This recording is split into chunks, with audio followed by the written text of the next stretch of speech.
Agora a gente vai falar sobre a sinalização celular. Essa é uma parte muito importante, principalmente pensando em farmacologia também.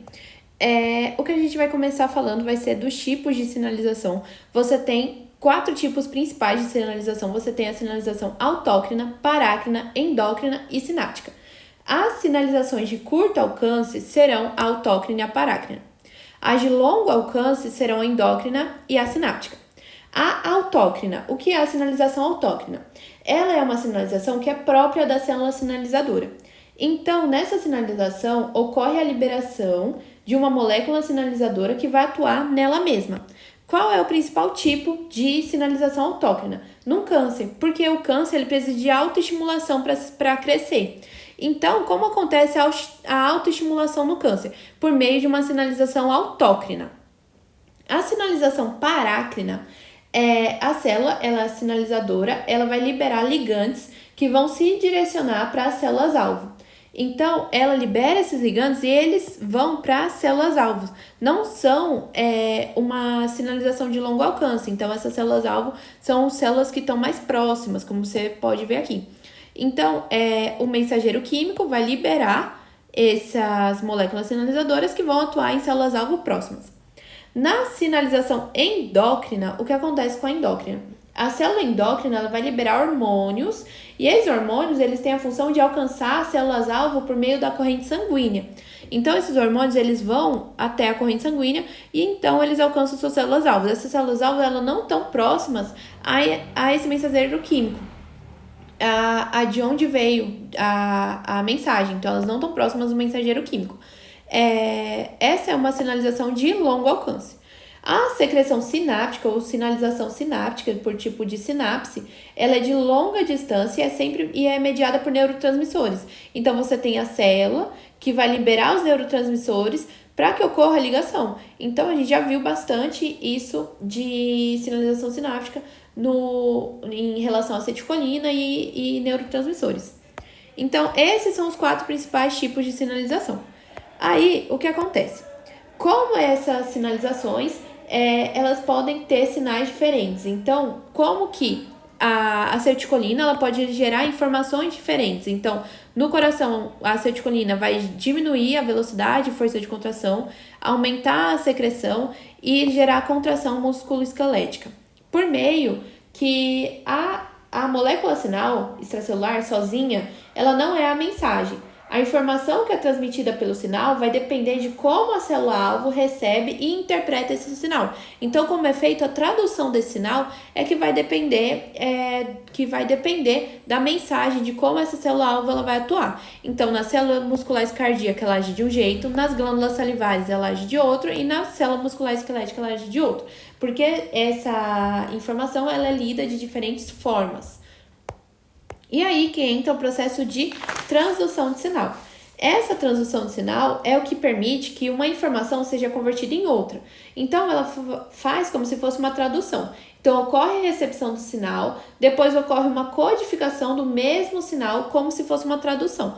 Então, você tem aqui o som de saída e o sinal de rádio, que é o sinal de entrada. Então, o sinal extramolecular, que é a entrada, e dentro da célula ela vira outro sinal, que vai ser esse sinal que vai depender de como vai ser a leitura dessa célula-alvo. Então, a transdução de sinal é uma célula-alvo, converte o sinal extracelular em um intracelular. Então, isso que é a transdução de sinal. Vai permitir que uma informação seja convertida em outra. E aí, a gente vai agora ver os receptores. Os receptores, você tem 2 tipos, receptores celulares. Você tem os receptores de superfície e os intracelulares. Os receptores intracelulares, eles são receptores e efetores. Então, você tem uma molécula hidrofóbica, ela entra aqui e no núcleo ela já efetua a sua ação, porque ela não sai, ela é hidrofóbica. Então, o que acontece? Ele é receptor e ao mesmo tempo ele é efetor. Então, o que a gente viu? A molécula sinalizadora, ela se liga à proteína receptora da membrana, ativa moléculas de sinalização intracelular. Essas moléculas, elas vão alterar as proteínas-alvo, gerando uma resposta. Então, você tem a informação que chega no receptor, ele é transdutor, então ele já vai fazer a tradução desse sinal, vai ativar os segundos mensageiros, que são as moléculas de sinalização intracelular. Essas moléculas que vão amplificar esse sinal e alterar as proteínas-alvo. E essas proteínas-alvo agora vão gerar a resposta que a gente procura. Então, o que a gente falou, primeiro mensageiro, transdutor, segundos mensageiros, proteínas-alvo e a resposta. Os segundos mensageiros, eles têm dois tipos, hidrofílicos e hidrofóbicos. O que a gente precisa guardar mesmo desses segundos mensageiros é que eles são moléculas que amplificam um sinal. Então, eles funcionam como se fosse uma passagem de um telefone sem fio, uma fofoca mesmo.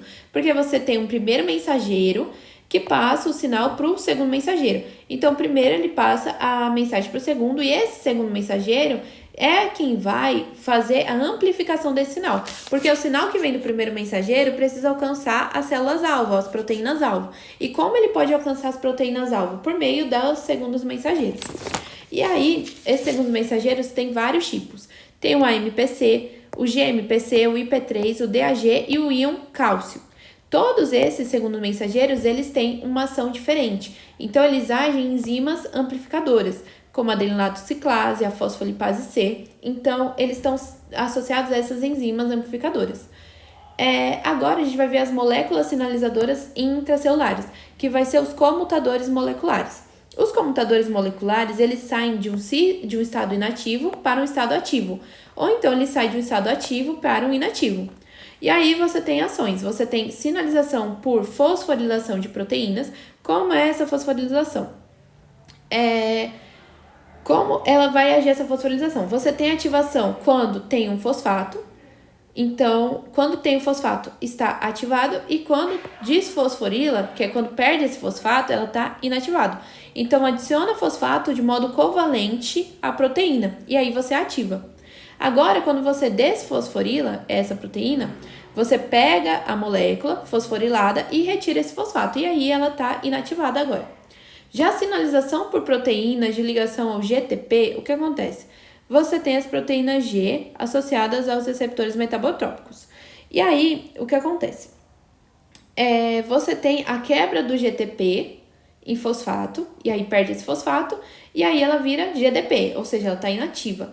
Quando ela recebe esse fosfato, ela se ativa. Então, é isso que você precisa guardar. Esses comutadores moleculares, eles passam de um estado ativo para um inativo e vice-versa, porque eles têm dois tipos de ação, ou pela fosforilação, ou pela ligação ao GTP. E aí, o que a gente falou dos receptores, você tem os intracelulares, que eles receptor no núcleo ou receptor no citosol, e aí eles pegam essas moléculas que vêm, o sinal, e eles geram uma resposta mais lenta, porque é uma resposta que é efetuada, ele é receptor e efetor. Já os receptores de membrana, a gente divide eles em receptor acoplado ao canal, receptor acoplado à proteína G e o receptor enzimático. O primeiro que a gente vai falar é o receptor acoplado ao canal.